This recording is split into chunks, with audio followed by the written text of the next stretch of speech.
cool.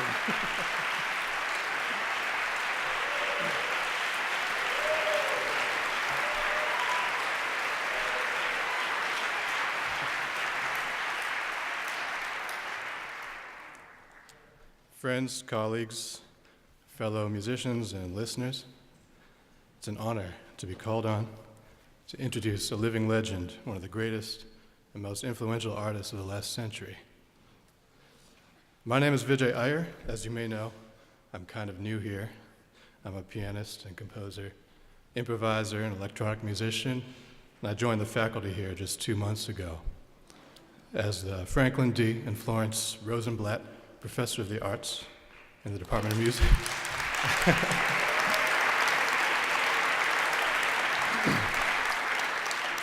Sorry, I thought you knew that already. But, still, when I excitedly broke the news to my friends and family that none other than Herbie Hancock would be giving the Norton Lectures this year, some of them perhaps unaware of how much lead time is involved in planning something like this, asked if Professor Hancock was coming here because of me.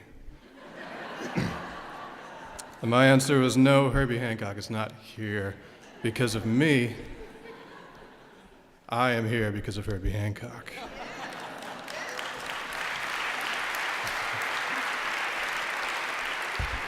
I say that in all honesty, and I believe I speak for many of my fellow musicians here too. Mr. Hancock is one of the reasons that many of us are here, doing what we do.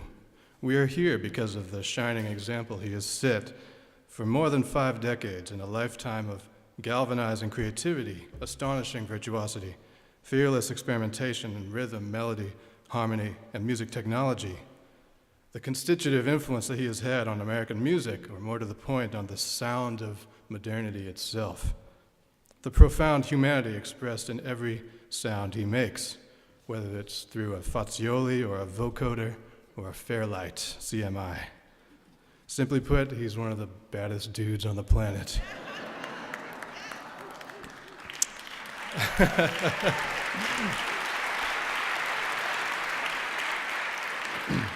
I'm pretty sure you knew that already.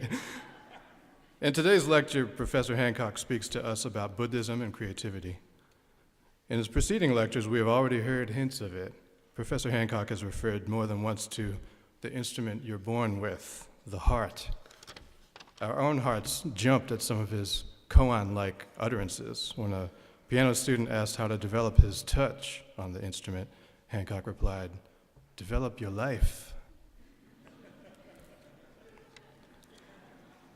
I'm no authority on Buddhism, but I would like to try to highlight a few facets of Hancock's work and his words that seem, to my ear at least, consistent with a key Buddhist principle, the affirmation of the non-unity of the self. The ethnomusicologist Mark Slobin recently employed the term musical multiplicity to describe today's, quote, multiple source, multiple leveled music making.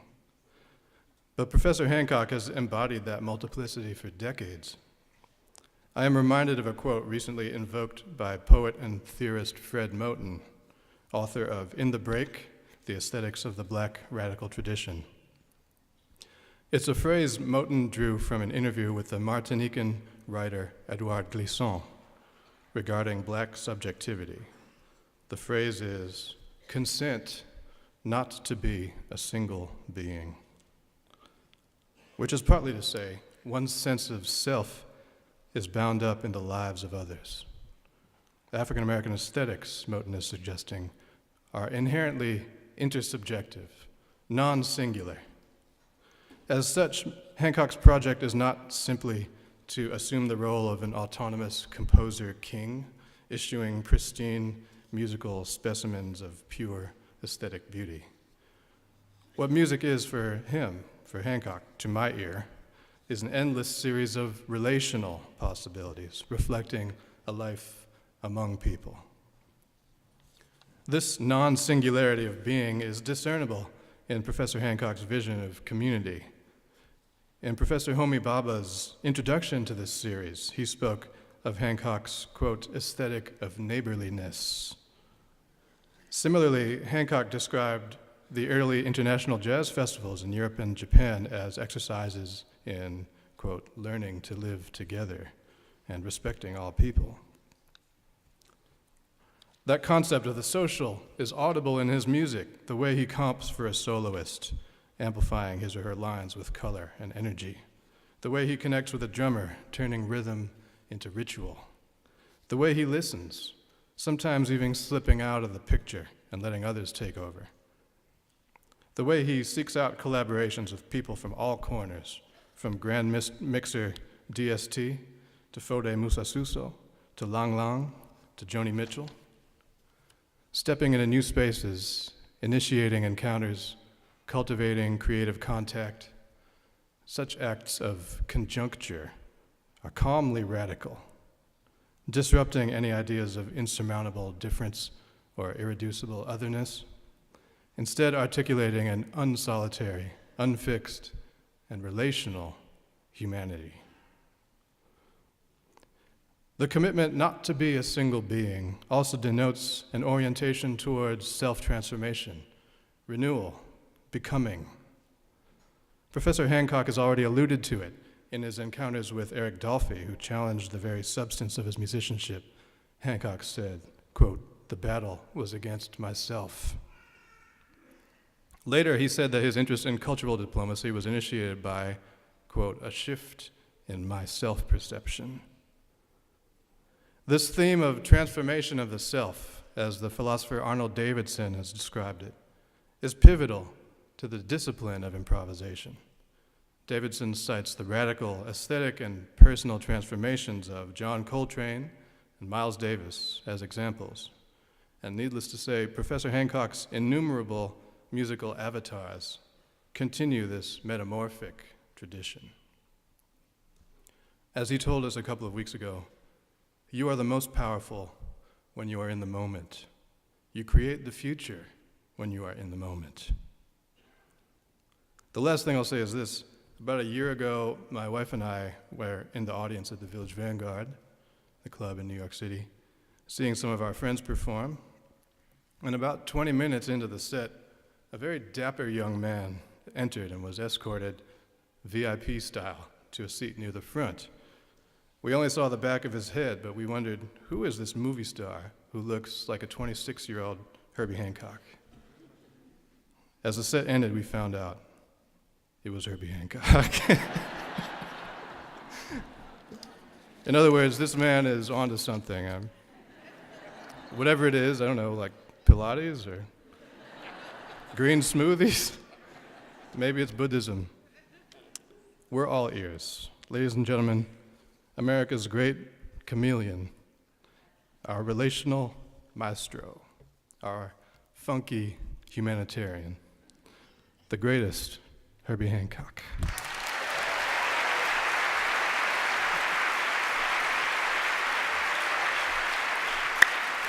Thank you. Wow, that's beautiful. Very nice.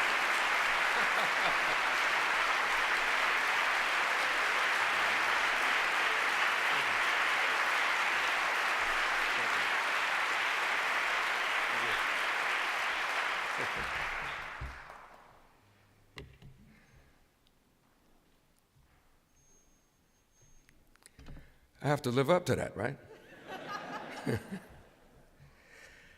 Thank you, Vijay. Thank you so much. And I extend my gratitude to all of you joining me this afternoon for my 5th lecture in the Ethics of Jazz series. Over the past several weeks, we've discussed the wisdom of one of my musical mentors, Miles Davis, the possibilities and positives of breaking the rules, and the power of cultural diplomacy. Last week, you had a peek into my personal tech laboratory and learned about some things that are on the horizon. And I'm really looking forward to this week's lecture, Buddhism and Creativity, because both of these subjects have been and continue to be driving forces and are interwoven throughout my life. Buddhism doesn't write the notes for me.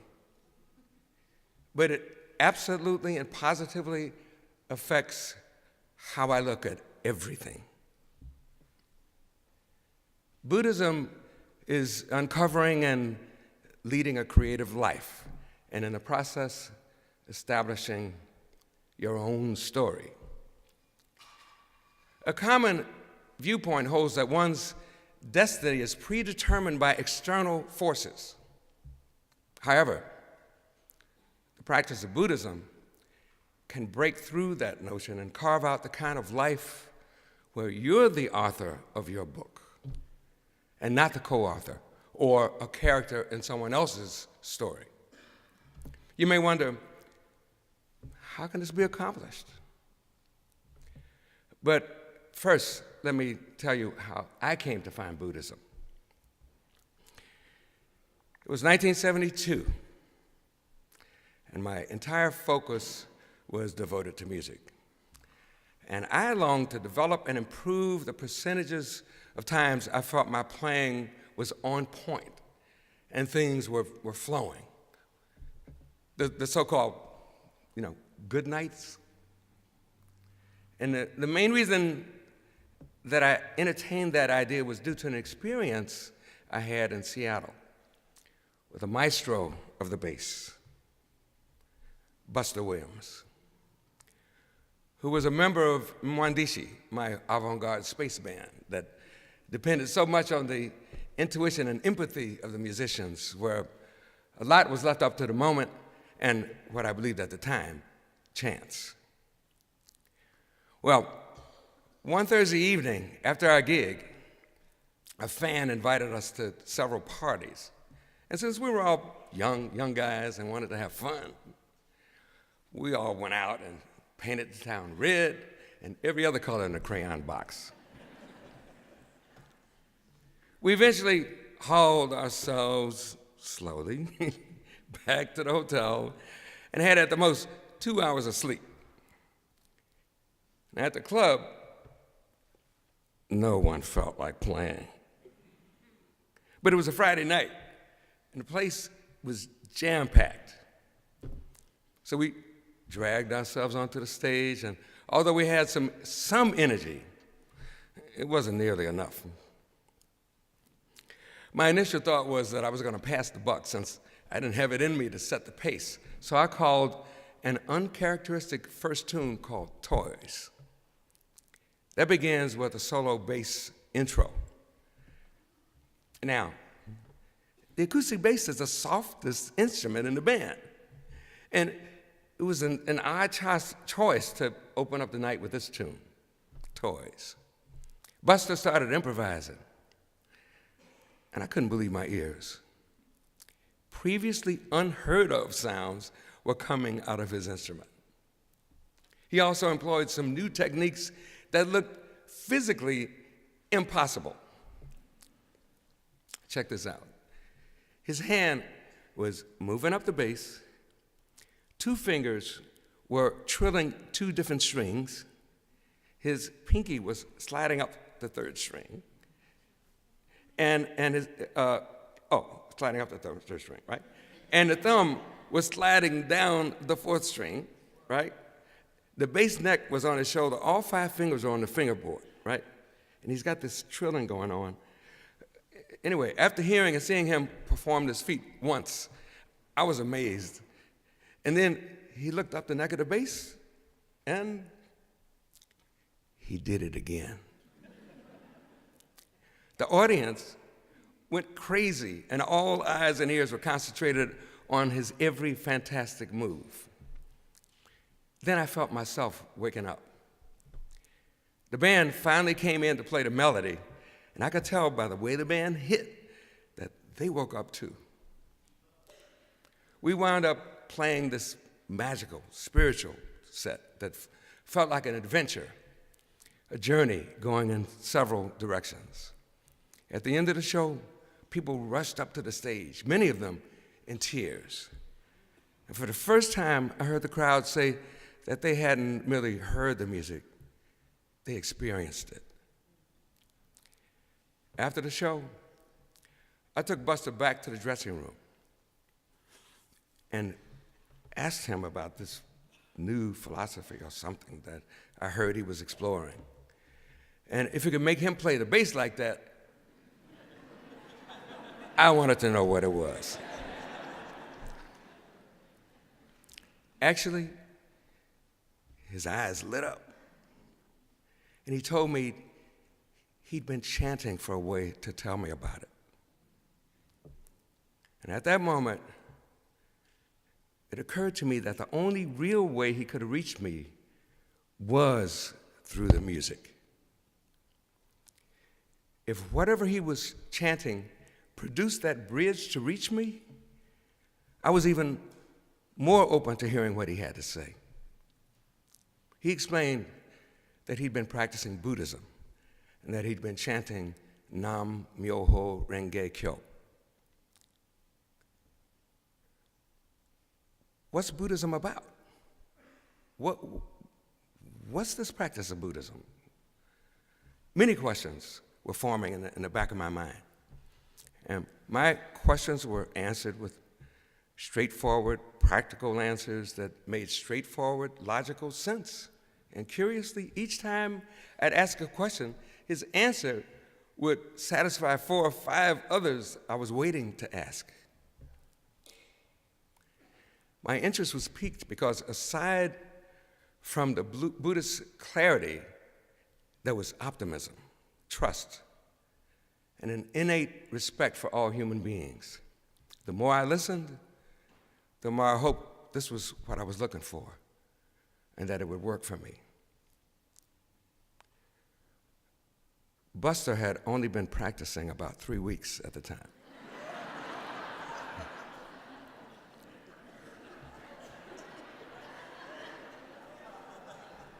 It's remarkable. Our short discussion was exciting and exhilarating. I wanted to know about the meaning of Buddha, and I learned that it's a condition of being awakened and aware that everyone possesses it already. I learned that Buddhists believe life is eternal, meaning it has no beginning and no end. Now, ever since I was 10 or 11 years old, I believed that life had no ending. But it never occurred to me that life had no beginning.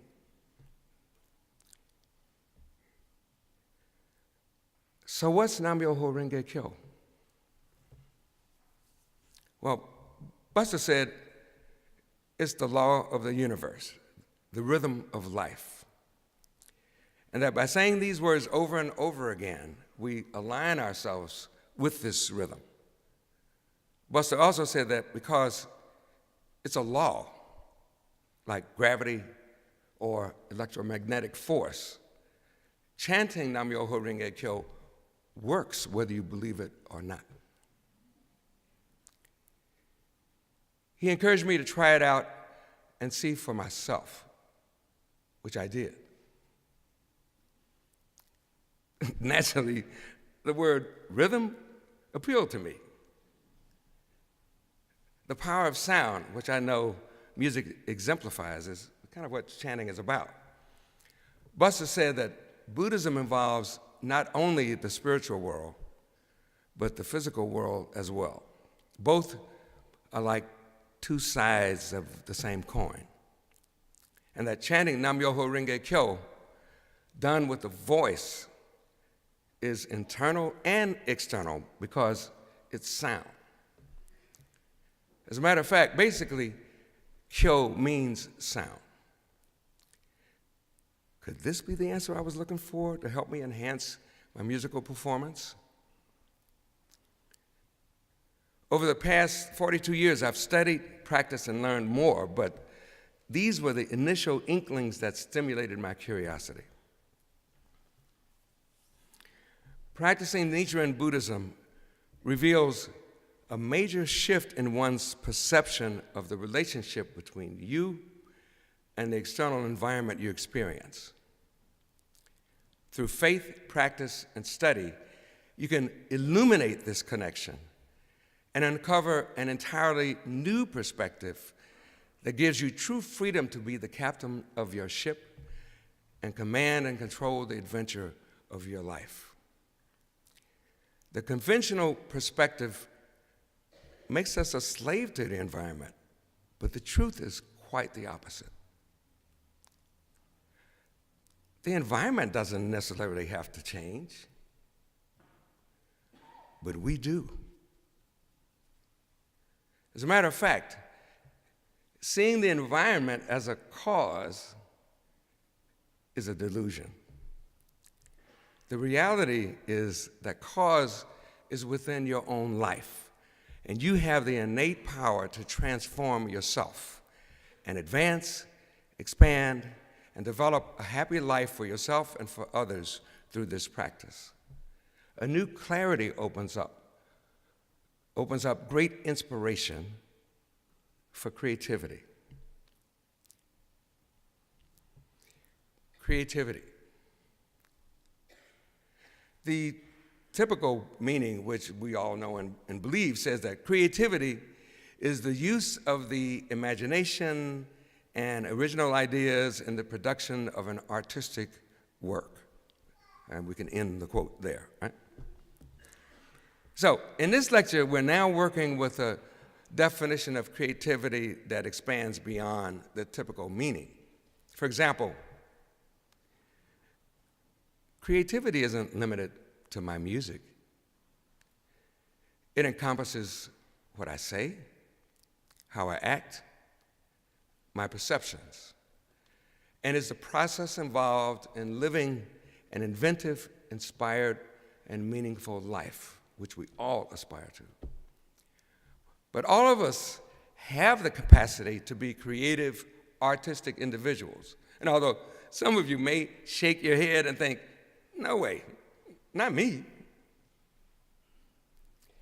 Expanding your personal viewpoint will affect your daily life and influence your purpose.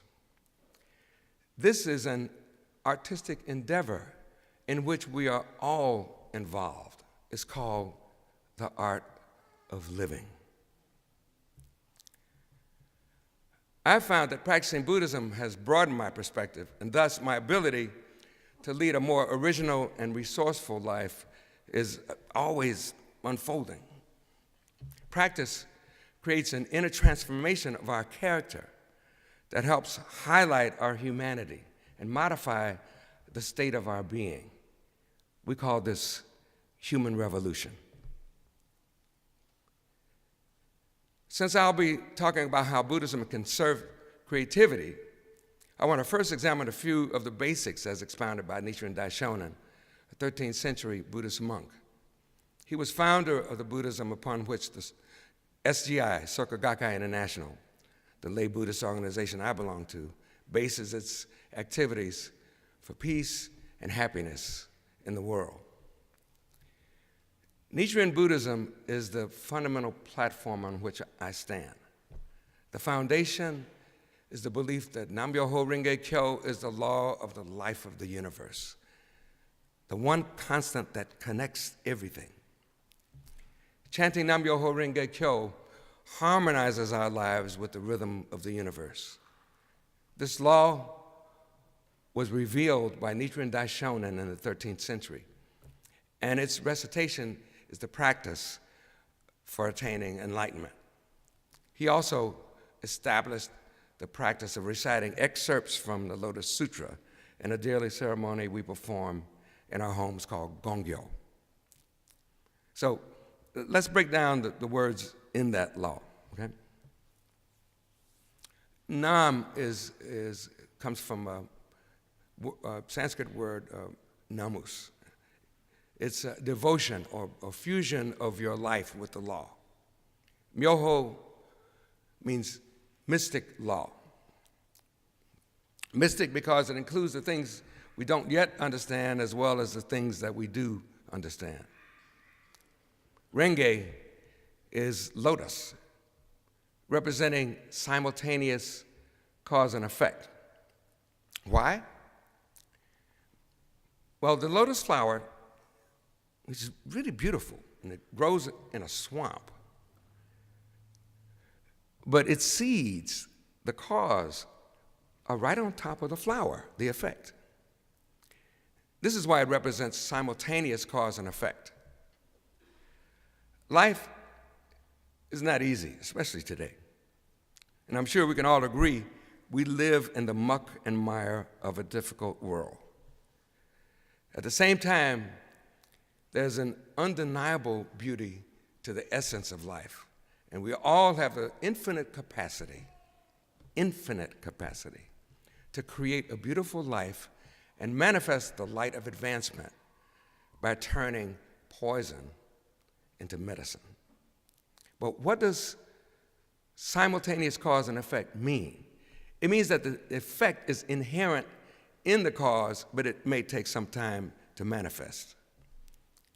Kyo literally means sutra or teaching. But on a deeper level, it's the true teaching expressed through the sound of one's voice or the sounds and vibrations of the universe. It encompasses one's awakening to a true understanding of the law. And this is wisdom. You know, we hear a lot about information and knowledge these days. When's the last time you heard the word wisdom?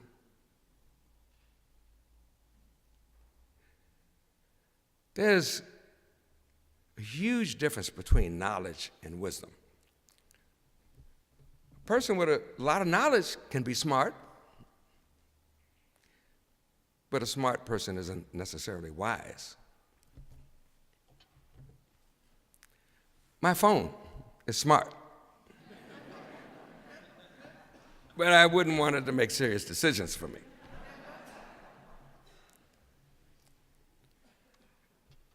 My life mentor, SGI's President Ikeda, says, wisdom is stimulated by compassion. He says, quote, let us give something to each person we meet: joy, courage, hope, assurance, or philosophy, wisdom, a vision for the future. Let's always give something, end quote. This is his wisdom stimulated by his compassion.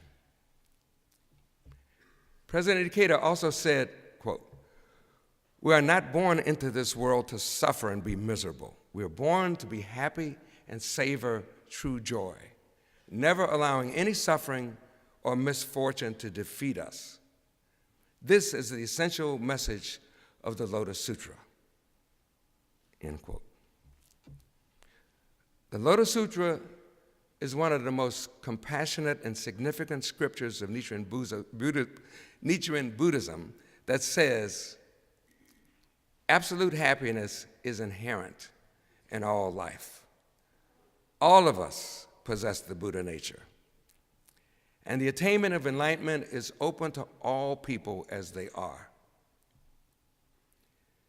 To me, the purpose of my faith is to nurture feelings of empowerment and vitality, encourage a sense of personal infinite power, value, and limitless potential, and in the process reveal that every one of us has this ability.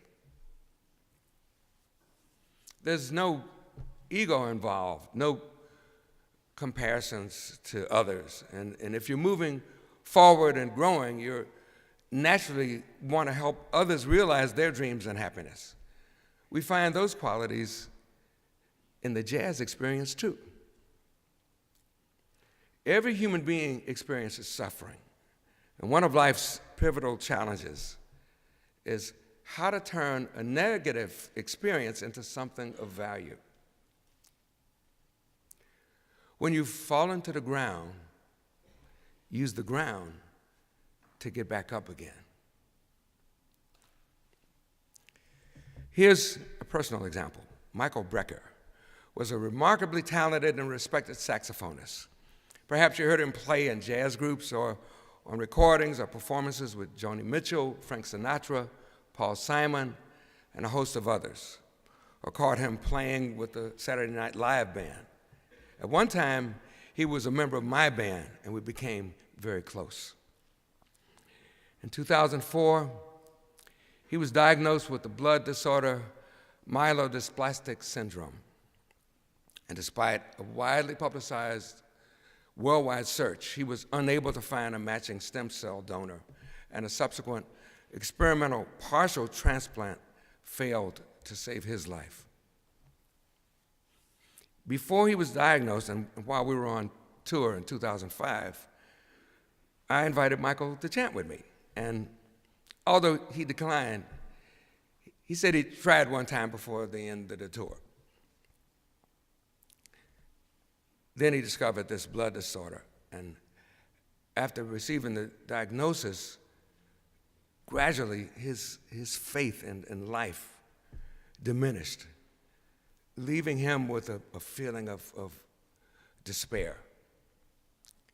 One afternoon, toward the end of the tour, Michael did gongyo and chanted with me.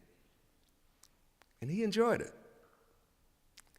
And soon, he became a member of SGI. At home, he would often chant with his son, Sam. And while his health was deteriorated, the strength and joy of his music intensified. Go figure. He was an inspiration to me, his family, and worldwide fans. A few months later, he put together a group of top jazz musicians that I was privileged to join. It included Pat Metheny on guitar, Jack DeJohnette on drums, John Patitucci on bass, and Brad Meldau also on piano. During a break in the recording session, he and I met in the lounge, and Mike thanked me and told me that through practicing Buddhism, his faith had been restored, and he found a new purpose in life that went way beyond his music. He and his wife organized a series of bone marrow drives throughout the world, encouraging the people to get tested and join the International Bone Marrow Registry. By making his illness known, he raised an enormous amount of money for testing, and although unable to find a match for himself, he signed up thousands of donors, many of whom were a match for others with this dreaded disease. Numerous lives were saved because of Michael's actions through his profound revelation. Michael's actions epitomize the meaning of Buddhism by displaying the value of his humanity, not just the value of his magnificent musical ability. He transformed society through transforming himself. Transformational wisdom, human revolution. At his memorial service, we set up a temporary Buddhist altar, and Wayne Shorter, Buster Williams, and I, led by Mike's son, Sam, chanted along with the audience for about 5 minutes. And this felt complete because, as I mentioned, it was Buster Williams who introduced me to Buddhism decades earlier, which introduced me to my true life mentor, Daisaku Ikeda. The importance of having a mentor can't be overstated. And this mentor-disciple relationship of sharing and learning in Buddhism is essential. It's also important in jazz, which I'll explain later. Okay, what are the attributes of a true mentor? A person of honorable behavior, a teacher whose hopes and dreams you aspire to. A person of courage and respect who is an excellent example of the qualities you want to emulate through your own individuality. And I quote the SGI study guide. We need to learn from the teachings and example of an excellent teacher or mentor who is thoroughly dedicated to correct Buddhist practice. What qualifies a mentor in Nichiren Buddhism is lifelong commitment to the happiness of all people through the spread of the mystic law, and dauntless action to fulfill that commitment in the face of all obstacles and opposition. This relationship is based on sharing the same vow as the mentor to relieve the suffering of all people and continuously taking action toward that end. In striving to develop and act upon that vow, we break through the constraints of our weaker, lesser selves and develop our greater selves, our true selves that regard the happiness of others as our own. End quote. Even within the various spheres of life, the mentor-apprentice model applies. Certainly within the jazz experience, we all stand on the shoulders of giants, don't we? Yeah. Over the past several weeks, I've told you about Miles Davis, Donald Byrd, and Chris Anderson, three of my musical mentors, who graciously passed along their knowledge and wisdom, which, through Buddhism, overflowed into other areas of my life. They, along with President Decatur's writings and encouragement, were critical to helping me evolve, flourish, and delve deeper into my creativity. So, what is creativity? Well, coming up with a definitive meaning of creativity isn't only complicated, it's very difficult. And the action of carrying out creativity can be just as challenging. Often, creativity is a word associated with individuals from the cultural world of the arts, as though these mere mortals are the chosen ones. But with these constraints in mind, and recognizing that creativity transcends this concept, I'd like to submit to you this afternoon a few of my ideas about characteristics of cultural artistic creativity. The list could be endless because creativity is in the eye of the beholder. First up is inspiration, which is a good synonym for creativity. It's that eureka moment that gets the gears in motion. Next, hard work. People often say to me, "You've been playing for decades. It must be easy for you." Quite the contrary. My philosophy is, if it's easy, then I'm not working hard enough. Challenge is a constant in my life, and if the challenge isn't readily apparent, I create one. Perhaps by finding a pathway I haven't explored, which ignites my curiosity and paves the way to a new solution. Another characteristic is the never give up spirit, which goes hand in hand with courage. It means having the true grit to keep moving forward, searching for and finding the answers, saying, "I can do this," actually encourages ideas. How about originality and innovation? Alda, the actor and fan of cosmology, who played an important role in the creation of the Alda Center for Communicating Science, said, quote, "Originality is unexplored territory. You get there by carrying a canoe. You can't take a taxi." The late Theodore Levitt, a former professor at the Harvard Business School, credited with coining the term globalization, said, "Creativity is thinking up new things. Innovation is doing new things." Up next is ability or skill. Keeping my eyes and ears open, I learn from my experiences and from others and hone my skills. Okay, how about motivation?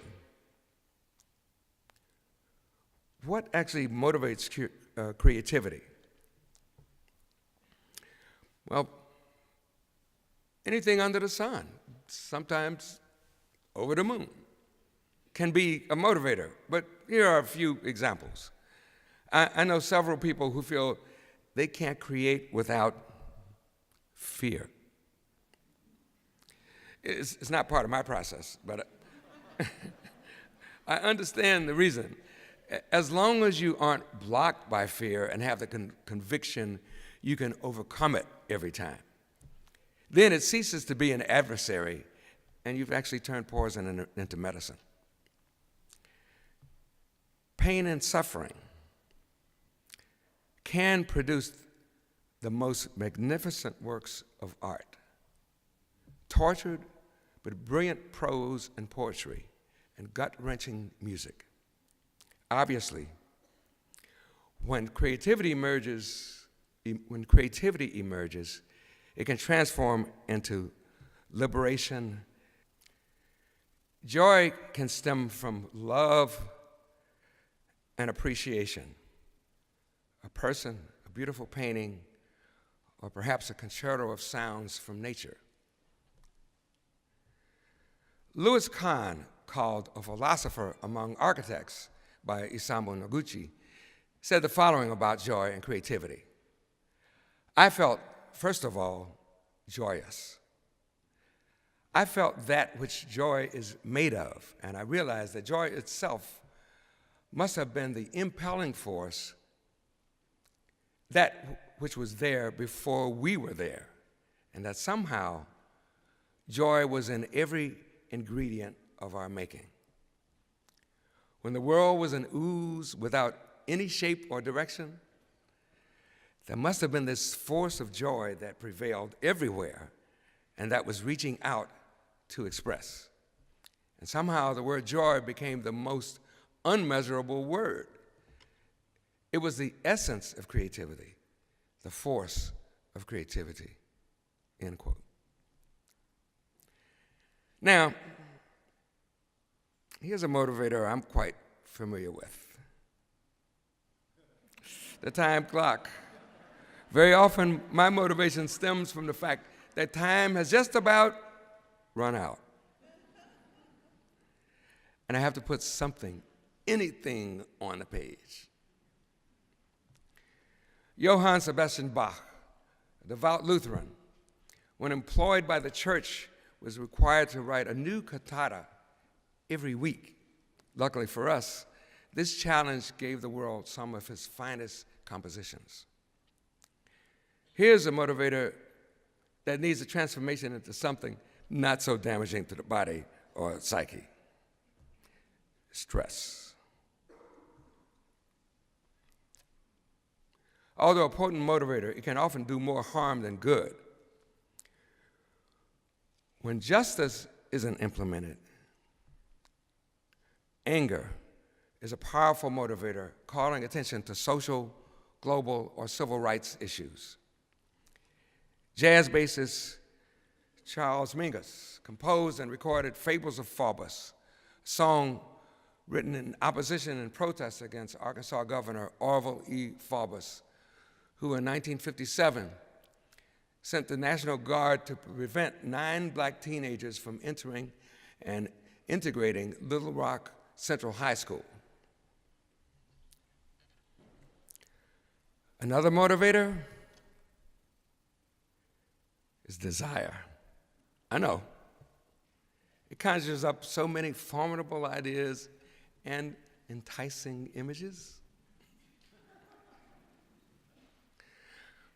Well, whether it's the desire to learn, help others, communicate feelings or theories, desire is undoubtedly a concept that makes things happen.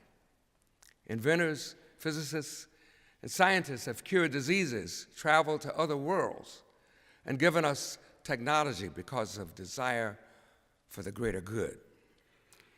In 2009, I had a strong desire to communicate the value of what can be created when people of various cultures work in tandem to express hope for the future.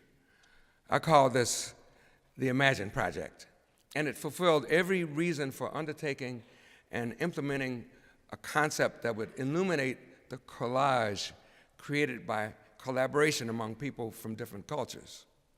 It was important for me to make this a truly global project, and as a result, the recording is in 7 different languages.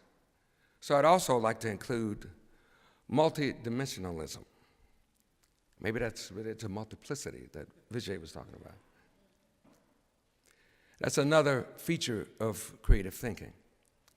One of the songs on the Imagine Project, a duet called The Song Goes On, is a German poem written by Rainer Maria Rilke, put to music by Larry Klein, and sung by Shaka Khan in English and in Hindi by K.S. Chitra from India, home to several hundred different languages.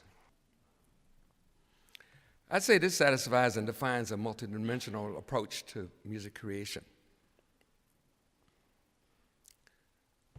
Now, who doesn't like to laugh? Humor is often an impetus for motivation. Observation can propel motivation. Several decades ago, Miles Davis and Wayne Shorter were walking down the road, and they noticed someone at the corner getting ready to cross the street, when all of a sudden the person stumbled. Miles looked at Wayne and said, "Play that."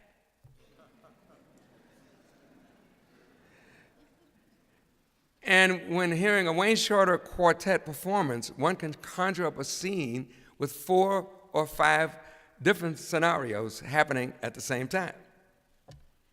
The conversations purposely don't mesh, but the piece works. So, imagine walking down the street, and on one side, there are 2 people strolling and chatting. A few yards behind finds a woman with packages and car keys in her hand, getting ready to open the door and drive off to points unknown. Way down the block is a boy and his dog playing, and his mother is coddling a crying baby. It's the reality of life. Different things go on simultaneously. And although not necessarily connected, these episodes forge a colorful story. That's a Wayne Shorter quartet performance. Naturally, creativity happens every day when we converse with others, share our thoughts, cooperate in a give and take, and enjoy the moment. These are the creative characteristics that also apply to jazz. And last but not least is imagination, which is, of course, a characteristic of creativity. Albert Einstein said, quote, "Imagination is more important than knowledge, for knowledge is limited to all we now know and understand, while imagination embraces the entire world and all there ever will be to know and understand," end quote. He also said something that doesn't surprise me. Quote, "If I were not a physicist, I'd probably be a musician. I often think in music. I live my daydreams in music. I see my life in terms of music," end quote. So, we can probably all agree that the difficulty in coming up with a solid definition of creativity transcends the brain or verbal descriptions.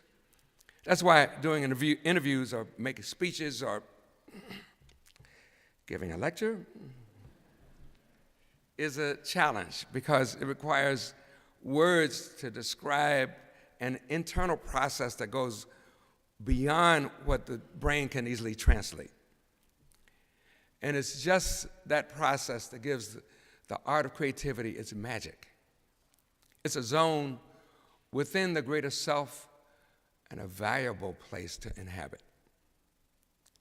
So, starting from the premise that the verbal description of the process isn't part of the process, my process often entails working on something for months and often knowing either something is missing or something is amiss. For example, I had been working on a piece for a TV commercial and had most of it worked out, but I was tearing my hair out trying to find the ending. Finally, something told me to stop and listen to what I was already doing. I had my eureka moment. What I'd been playing worked as is, and it didn't need an ending in the conventional way. The piece was more like a spiral or a circle, and I later recorded the song on my own album. It's called Maiden Voyage. I'll show you what I mean.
You notice I didn't go.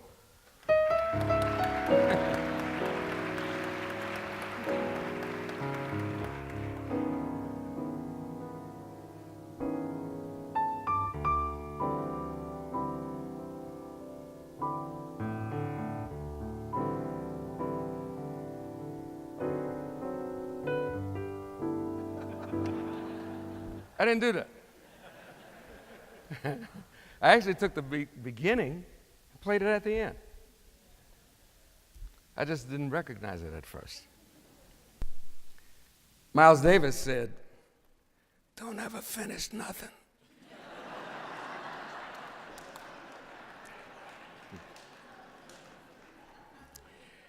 This makes room for the listener to come to his or her own conclusion, leaves the music open to a plethora of interpretations, and inspires the creativity of the audience. It's a different type of interaction.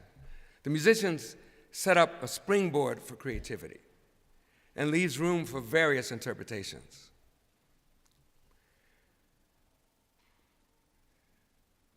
It's only when we push ourselves beyond our limits that our success becomes meaningful to ourselves and respected by others, said Daisaku Ikeda, president of SGI. Here's a personal example. Last year, I was invited to be the featured performer with the New York Philharmonic in a celebration of Chinese New Year. I was asked to play what's by far the most difficult and challenging piece I've ever tackled, called Erewhon. This piece was hard. The music not only looked complicated, for example, some of it was written in 4 staves. Normally that means 4 hands. And 3/4 of the way into the piece, it becomes impossibly fast and complicated with challenging leaps and demanding jumps. Never having reached this level of classical expertise, I kept putting off making a decision to participate until pressed by the previously mentioned time clock. And I finally agreed to play the piece. Because I believe if something unusual comes into my life, that it's there for a reason and shouldn't be ignored. And I thought about how proud my late mother would be, because this was the top, the pinnacle for her aspirations for me. And it was a huge hurdle for me because the piece was technically way beyond anything I'd done before. I worked tirelessly on it, and although not quite reaching the written tempo, I was so close. And a week before the performance, I was 93% there. Then I started fumbling, floundering, and actually started getting worse. 2 days before I was scheduled to depart for New York, I began to seriously panic. What had I gotten myself into? Using the strategy of the Lotus Sutra, going back to my Buddhist practice, I decided to attend an SGI meeting and knew that instead of only concentrating on my problem of mastering this piece, I might be able to help someone else at the meeting. During the drive to the meeting on this rainy, windswept, cold, dark night, I suddenly remembered that the Chinese conductor said the composer would welcome any improvisation I'd like to include.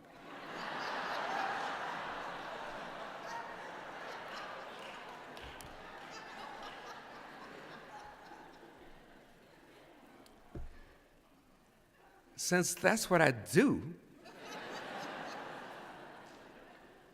a feeling of such intense relief spread from the top of my head to the tips of my toes, and I actually began to cry.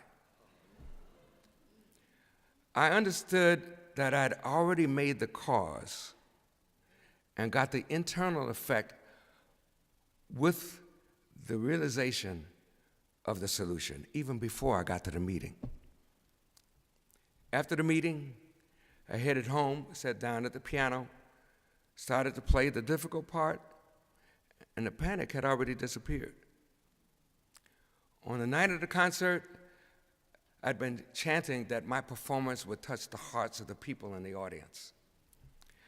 About 20 minutes before the concert started, it occurred to me that this concert wasn't about me. It was a celebration of Chinese New Year, and that I wasn't the only scheduled performer. So I decided to change my prayer to desiring that all the performers would harmonize our two cultures, touch the hearts of the people, and have a great show.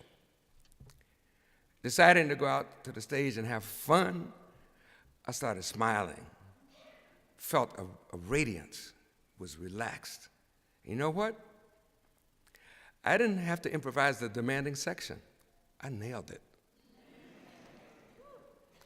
And although I didn't ask the conductor to go a little slower, that's exactly what he did.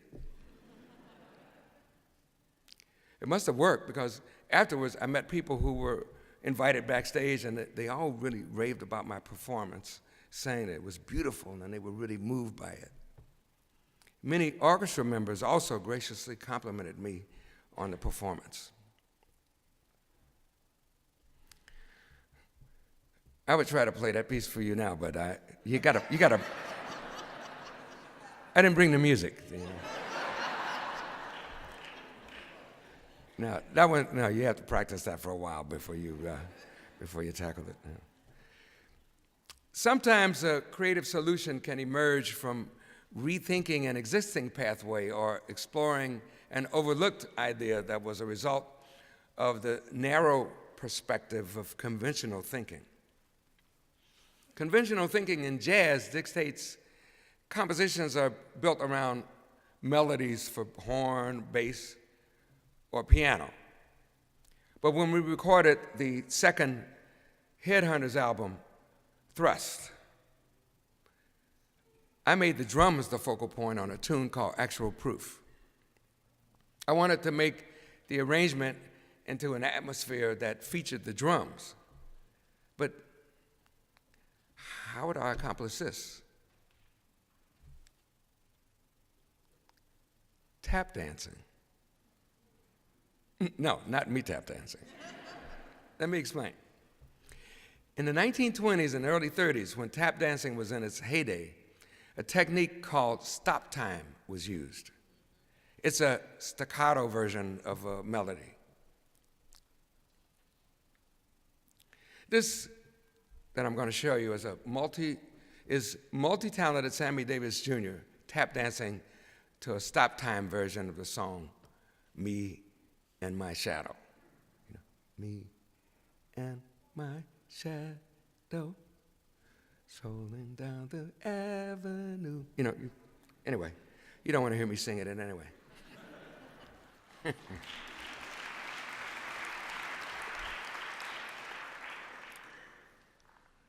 So I decided to take a melody and create something based on that stop time concept. But rather than do the obvious, I set out to explore unconventional devices that would be stimulating to the drummer.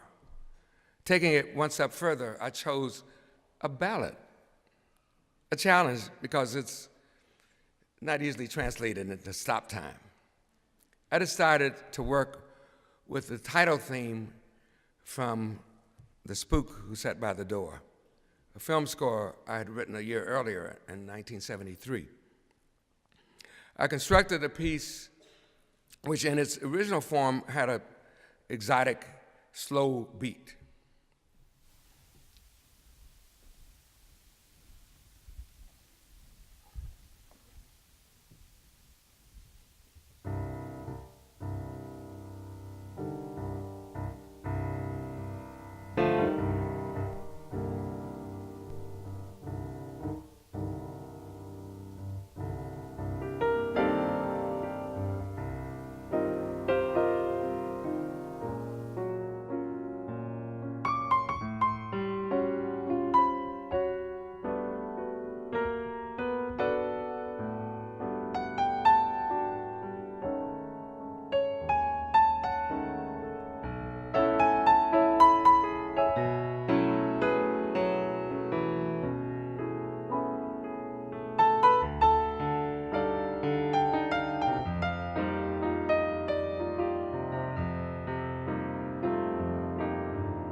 Anyway, basically it was that.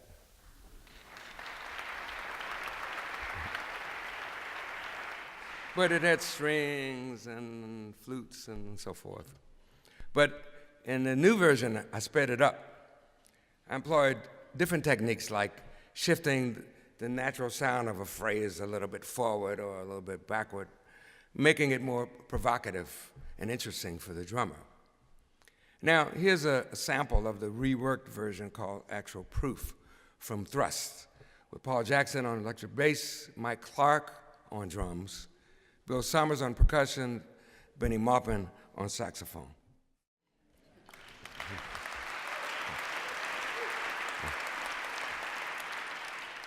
The Spook Who Sat by the Door was the second film I scored, and the first was Michelangelo Antonioni's film Blow Up.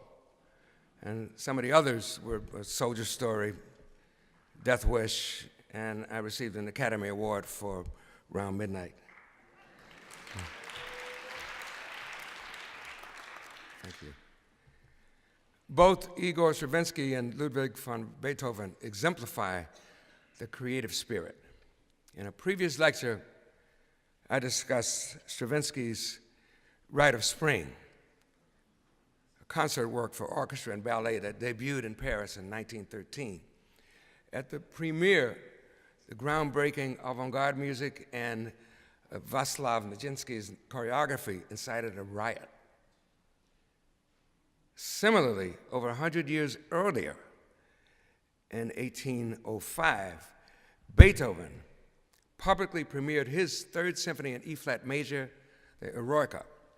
And although it didn't cause a furor, it was unconventional in its ideas, presentation, emotional depth, and turned tradition upside down. Both of these works broke musical rules. They courageously and passionately expressed complex emotions, altered the idea of what music could communicate, transformed the course of what followed, and remain two of the most studied, influential masterpieces in music history. I strongly suggest you check out the brilliant Michael Tilson Thomas Informances episodes of the PBS program Keeping Score that bring life and meaning to the Rite of Spring and the Third Symphony. I had my own brush with an unreceptive audience. In 1973, when I took my Headhunters band to perform at the Berlin Jazz Festival. Although the first of these new recordings, Headhunters, hadn't arrived in Europe, by this time we were tight with our approach and were receiving widespread acceptance and accolades back in the United States. Soon after the beginning of this concert in Germany, people began booing and whistling loudly, and we were deluged by water bags, tomatoes, and fruit that were thrown at us on the stage. And our music was hot.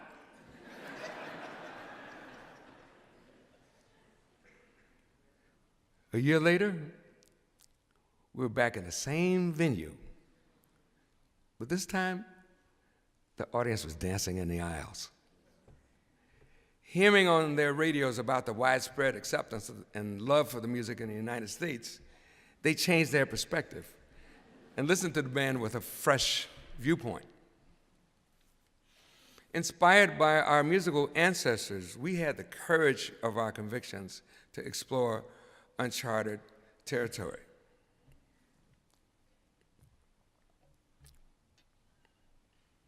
Let's look at this list of characteristics of creativity again. Inspiration, hard work, challenge, never give up spirit, courage, originality, and innovation, ability or skill, imagination. Could these characteristics apply to your life too? Artists in the cultural fields aren't the only people to possess these keys. Each of you is a key holder too. This afternoon, I've tried to combine Buddhism and creativity together from my own experiences. I truly believe that my life as a musician and a human being has been profoundly transformed by the impact of Buddhism on my music and my life. Among the many lessons I've learned from my life mentor, Daisaku Ikeda, is the concept of living a creative life. And this applies to everyone.